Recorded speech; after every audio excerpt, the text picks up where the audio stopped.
बर्तमान देखते जे सबुठ बड़ समस्या हूँ ट्राफिक समस्या आम जदि भुवनेश्वर कौन गोटे डेस्टिनी की बाहरुचे जावाई ताल आमको मिनिमम गोटे घंटा 1.5 घंटा 2 घंटा कारण सब टाइम टेबुल विघ्न हो जाए सन्ध्या बेला समय एत ट्राफिक हाजार्ड हो जड़े भी बाहर बेलू गोटे मेडिकल हो कि गोटे कौन कह गोटे अकेजन में पहुँचा को समय बांध तेणुक आमको निहाती पे एथर कौन राजनैतिक उद्देश्य रखा ना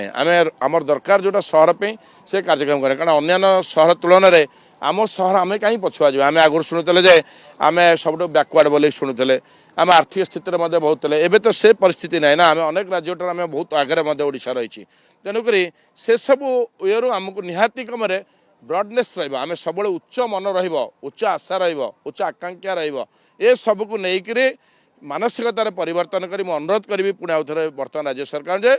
मेट्रो रेल प्रकल्प को आम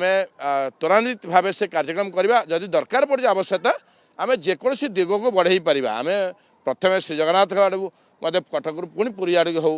तापर आप खोर्धारे हो सब जिला को हो कारण समस्त आशा आकांक्षा अच्छी आम जेकोसी गंतव्यस्थल को जीवु आमको निहाती पक्षर आमको टाइम टेबुल आवश्यकता रही से टाइम टेबुल जब नई पार ए सहर अभिवृद्धि परिकल्पना ओडिशा राज्यर परिकल्पना जो रही 10 वर्ष बेलू जो संपूर्ण ओडिशा करे ता संभवपर हेब ना।